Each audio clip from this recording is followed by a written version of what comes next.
Hello everyone, welcome to my YouTube channel Technically Shubham. तो इस video में आपके सामने मैं एक और नए वैकेंसी के साथ आया हूं, जिसके बारे में आप डिटेल में डिस्कस करेंगे। तो वीडियो स्टार्ट करने से पहले मैं आप सभी से रिक्वेस्ट करूंगा कि जो भी इस चैनल पे आते हैं प्लीज़ मेरे चैनल को आप सब्सक्राइब कीजिए और अपने दोस्तों के साथ शेयर कीजिए जो इस तरीके के एग्ज़ाम्स की प्रिपरेशन कर रहे हैं। तो इस वीडियो में इंडिया पोस्ट पेमेंट बैंक की वैकेंसी के बारे में डिस्कस करूँगा, जो कि गवर्नमेंट ऑफ इंडिया का ही अंडरटेकिंग है। 100% इक्विटी गवर्नमेंट ऑफ इंडिया का ही है। एंड जो इंडिया पोस्ट पेमेंट बैंक है, ये जो है department of post and ministry of communication के अंदर में आता है। तो ये प्योर 100% गवर्नमेंट जॉब ही है। नाम से आपको ये ना लगे कि ये प्राइवेट जॉब है या फिर कोई प्राइवेट ऑर्गेनाइजेशन है जो कि रिक्रूटमेंट कर रहा है। तो ये 100% गवर्नमेंट ऑफ इंडिया के अंडर में है। तो चलिए अब बात करते हैं कि इसमें जो वैकेंसी है, इसका जो एप्लीकेशन डेट कब से स्टार्ट है, क्लोजिंग डेट क्या है, इसमें एज का क्या क्राइटेरिया है, वर्क एक्स क्या है, सबके बारे में हम डिस्कस करेंगे एक एक करके। तो पहले बात करते हैं इसका जो स्टार्टिंग डेट है एप्लीकेशन का। ये आपका कल से स्टार्ट हो रहा है 21 दिसंबर 2024 से लेके ये 10 जनवरी 2025। तो आप ये देख सकते हो कि आपको कल से ये स्टार्ट हो जाएगा ऑनलाइन अप्लाई करने का और 10 जनवरी लास्ट डेट है। तो आप बिल्कुल लास्ट डेट का भी आप वेट ना करना कि 9 तारीख को मैं अप्लाई करूँगा या फिर 10 को करूँगा। तो ये गलती नहीं करना आप। और बाकी मैं कहूँगा मेरी तरफ से एक एडवाइस यही है कि जैसे कल से स्टार्ट हो रहा है तो 2-3 दिन के बाद आप पूरा एक बार डिटेल नोटिफिकेशन आप अपने तरफ से भी एक बार पढ़ लेना अच्छे से। बाकी जो मेन पॉइंट्स हैं मैं यहाँ पे डिस्कस करूँगा, बट फिर भी एक स्टूडेंट को कोई भी एग्ज़ाम की प्रिपरेशन कर रहे हैं एक बार उसको भी नोटिफिकेशन अच्छे से देखना चाहिए, उसमें कौन कौन सी पॉइंट्स दिए हुए हैं। और मेजरली जो मिस्टेक्स होती हैं वो होती है फ़ोटोग्राफ में। अगर फ़ोटोग्राफ में वो बोला है कि सेल्फ़ी नहीं चलेगा, कोई कोई सेल्फ़ी वहाँ पे अप्लाई वो कर रहे हैं, कैप्चर करा रहे हैं, या फिर आजकल तो लाइव भी कैप्चर होता है बट अपलोड करने का भी ऑप्शन रहता है, तो कोई सेल्फ़ी अपलोड कर रहा है। या फिर सिग्नेचर में उसमें साफ साफ लिखा रहता है कि कैपिटल सिग्नेचर्स अलाउड नहीं है, बट कैंडिडेट्स कैपिटल सिग्नेचर करते हैं। उनको लगता है कि उनका फॉर्म एक्सेप्ट हो जाएगा और वो एग्ज़ाम देंगे, सिलेक्शन लेंगे, बट यही मिस्टेक है। जब वो जाते हैं उनका एडमिट कार्ड भी रिलीज़ हो जाएगा और वो आराम से जाएंगे सुबह 7 बजे 8 बजे जिस दिन एग्ज़ाम होगा, सैटरडे संडे में, नींद सुबह सुबह ख़राब करके सुबह उठ रहे हैं, जा रहे हैं सब कुछ, और वहाँ पहुँचेंगे तो पता चलेगा कि आपका कैपिटल सिग्नेचर की वजह से आपको एग्ज़ाम में ही नहीं बैठने दिया जाएगा। तो ये इस तरीके के मिस्टेक्स आप ना कीजिए तो ज़्यादा बेहतर है, क्योंकि अगर कोई प्रिपरेशन कर रहा है तो ये छोटी छोटी चीज़ें बहुत, ये है कहने के लिए बहुत छोटी बात है, बट लॉन्ग रन पे अगर आप एग्ज़ाम ही नहीं दे पाएंगे तो फिर क्या फ़ायदा आपका प्रिपरेशन का। तो सिग्नेचर, आपका लेफ़्ट थंब, राइट थंब, इन सब के जो इम्प्रेशन होते हैं, मेल के लिए लेफ़्ट थंब होता है, फीमेल के लिए राइट थंब, तो ये सब आप एक बार डिटेल में एक बार देख लेना अपने तरफ से भी। तो आप स्टार्ट करते हैं इस वीडियो में मेन जो पॉइंट मुझे डिस्कस करना है। तो जो पहला है असिस्टेंट मैनेजर के लिए जो स्केल 1 है, तो इसमें जो एज क्राइटेरिया दिया हुआ है ये 20 से लेके 30 ईयर्स। एंड बात करें इसके वर्क एक्स का, वर्क एक्सपीरियंस का, तो इसमें कोई भी वर्क एक्सपीरियंस की ज़रूरत नहीं है। इसमें आप जो फ्रेशर है वो भी अप्लाई कर सकते हैं, और जिनके पास ऑलरेडी 1 साल, अगर जिन्होंने काम किया हुआ है 1 साल 2 साल 3 साल और वो अप्लाई करना चाहते हैं तो बिल्कुल आप अप्लाई कीजिए। आपको कहीं ना कहीं बेनिफिट ही मिलेगा, क्योंकि आपने कहीं एक तरीके से आप आईटी प्रोजेक्ट में काम कर रहे हो और यहाँ भी आपको आईटी वर्क ही करना है, तो इंटरव्यू के टाइम पे आपको कहीं ना कहीं ज़्यादा बेनिफिट मिल सकता है। मैं ये नहीं कहूँगा कि फ्रेशर को बिल्कुल नहीं मिलेगा, बट अगर जिस बंदे को प्रोजेक्ट का एक्सपीरियंस है या फिर टेक्निकल नॉलेज है, तो अगर मैं इंटरव्यू रहूँगा तो मैं उसको ज़्यादा प्रेफर करूँगा। कोई भी हो सकता है, अगर आप भी होगे, आप अपने ऑर्गेनाइजेशन के लिए प्रेफर कर रहे हो, इंटरव्यू ले रहे हो, तो आप भी उसी को करेंगे जो टेक्निकली साउंड बंदा हो।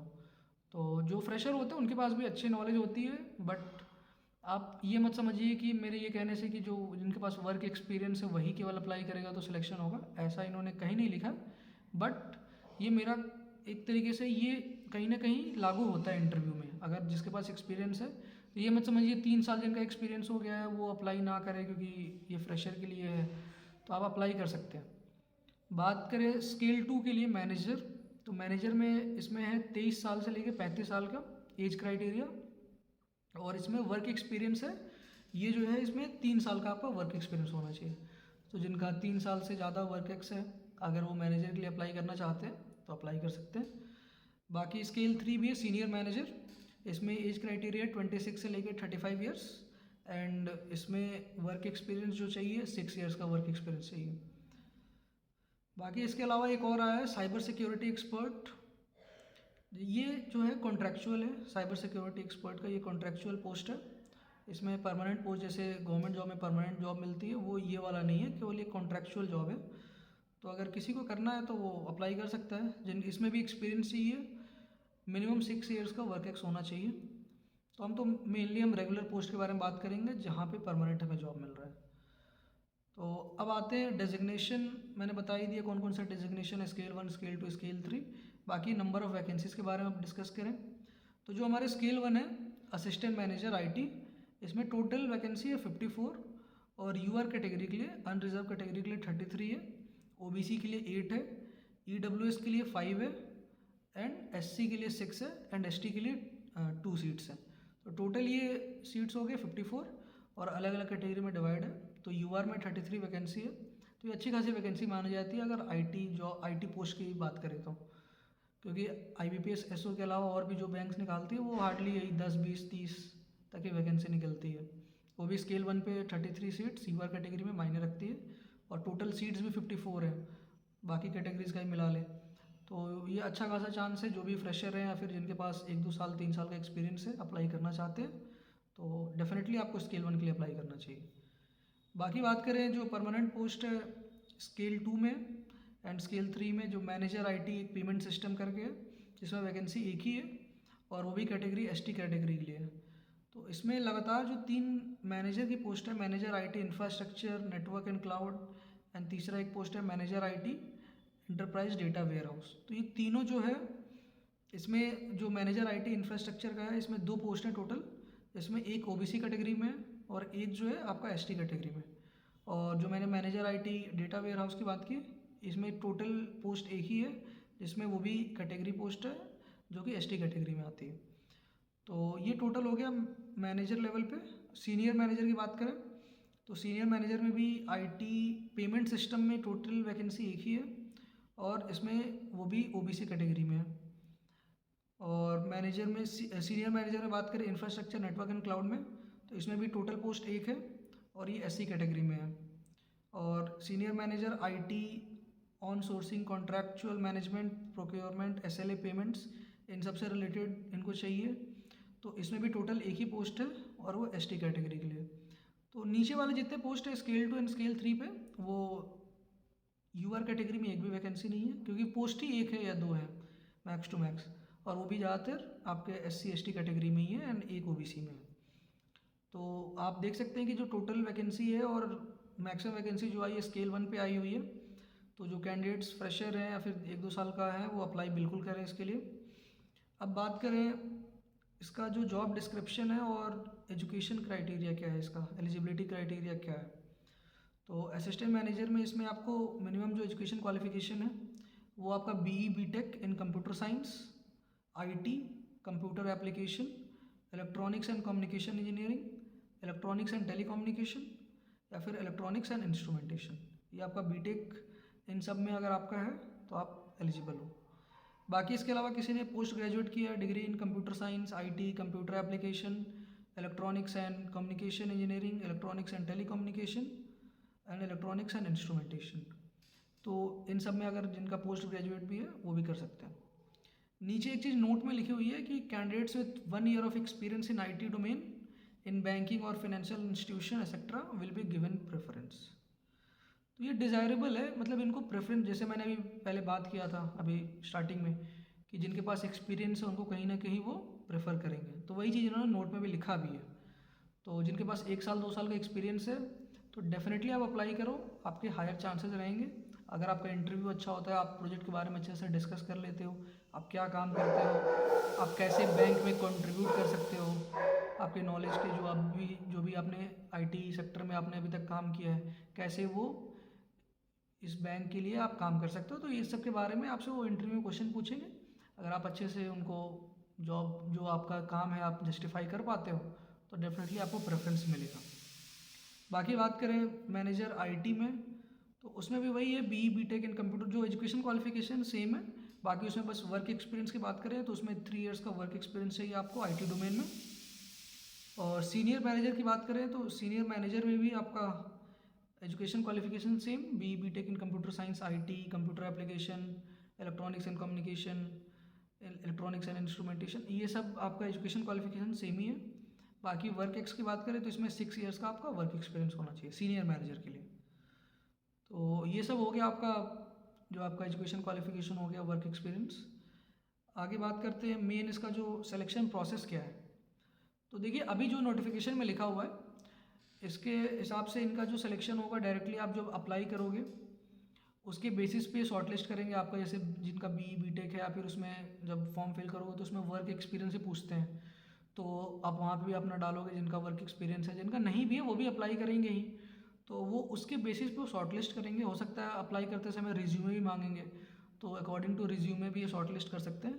तो जो इन्होंने लिखा हुआ है नोटिफिकेशन में, ये लिखा है कि selection will be made on the basis of interview, however the bank reserve the right to conduct assessment, group discussion और online test in addition to interview. तो या तो जैसे मान लीजिए स्केल 1 में आप, जैसे हमारे पास टोटल 54 वैकेंसी है, बट 20,000 कैंडिडेट्स ने अप्लाई कर दिया, 30,000 कैंडिडेट्स ने, तो यार 30,000 का शॉर्ट लिस्टिंग करेंगे, या फिर 30,000 में से अगर वो 2,000 की भी शॉर्ट लिस्टिंग इस तरह करते हैं तो इंटरव्यू फिर कंडक्ट कराना बहुत ज़्यादा, मतलब वो हेक्टिक हो जाएगा, और इतने कैंडिडेट्स को फिर किस हिसाब से वो इंटरव्यू कराएंगे या फिर आगे का प्रोसेस होगा, बहुत ज़्यादा हेक्टिक हो जाएगा।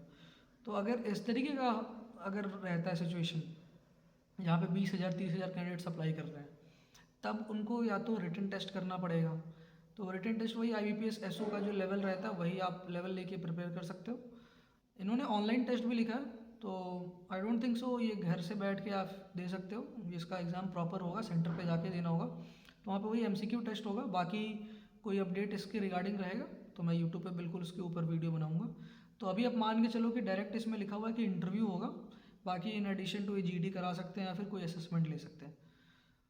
और ये हो गया इंटरव्यू के लिए।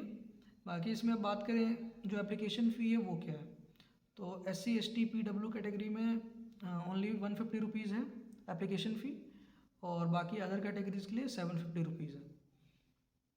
तो ये चीज़ें हैं। बाकी अब इसमें पे स्केल की बात करें एंड इसका टोटल अलाउंस या फिर CTC क्या है, तो जो स्केल 1 की बात करें तो इन्होंने जो लिखा हुआ है टोटल पूरा अप्रॉक्सीमेट CTC पर मंथ इन्होंने जो दिया हुआ है, ये दिया हुआ 1,40,398, और स्केल 2 के लिए इन्होंने बोला है कि 1,77,146 ये CTC पर मंथ बता रहे हैं। तो इसमें बहुत चीज़ें रहती हैं आपकी, तो ग्रॉस सैलरी हो गया, फिर इसके अलावा आपका जो लीज अकोमोडेशन देते हैं, पेट्रोल अलावेंस, मेडिकल फैसिलिटीज़, बहुत चीज़ें रहती हैं, तो ये सब मिला के आपको मंथली बता रहे हैं।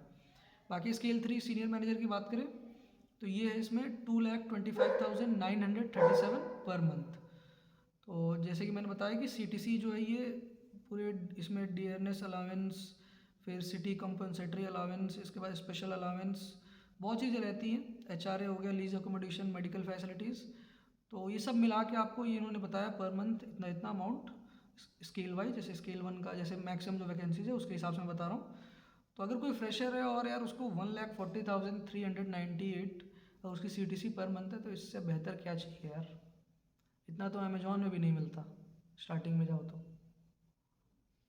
तो आप देख सकते हो कि, और ऊपर से गवर्नमेंट जॉब, तो फ्रेशर के लिए या फिर जिनके पास 1 साल 2 साल का एक्सपीरियंस है वो डेफिनेटली इसको अप्लाई करें और अपनी पूरी मेहनत करें इस पर। रिटर्न अगर जहाँ तक मुझे लग रहा है कि रिटर्न कंडक्ट कराएंगे ही, क्योंकि जितना अवेयरनेस सबके सामने आ रहा है, जितना उनको नॉलेज हो रहा है, सब अप्लाई कर रहे हैं।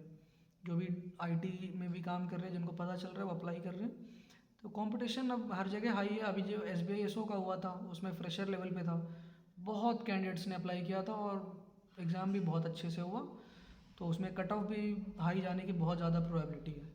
तो आप ये मत समझिए कि इसमें बहुत कम सीट्स हैं या फिर बहुत कम बच्चे अप्लाई करेंगे तो ईजिली हो जाएगा, ऐसा कुछ नहीं है। एक एक सीट के लिए बहुत ज़्यादा फाइट है। तो जो भी इंटरेस्टेड है डेफिनेटली ढंग से पढ़ाई कीजिए, तो बिल्कुल सिलेक्शन होगा। तो ये सब हो गया आपका पूरा मैंने जो डिस्कस किया। और इसके अलावा अगर आपको कोई भी क्वेरी है तो आप मेरे से यूट्यूब में इसी में कमेंट वीडियो में कमेंट करना, मैं आपको क्वेरी को रिजॉल्व करूँगा। इसके अलावा अगर कोई स्पेसिफिक क्वेरी है, किस तरीके से प्रिपरेशन करना है, क्या क्या टॉपिक्स देखने हैं, या फिर इंटरव्यू से रिलेटेड कोई गाइडेंस चाहिए, तो आप मेरे टेलीग्राम चैनल को ज्वाइन कर सकते हो। वहाँ पे मैं आपको गाइड करूँगा। So thank you so much and please यार अपने दोस्तों के साथ इसको शेयर करो एंड जो भी इस वीडियो को देख रहे हैं please subscribe. Thank you so much.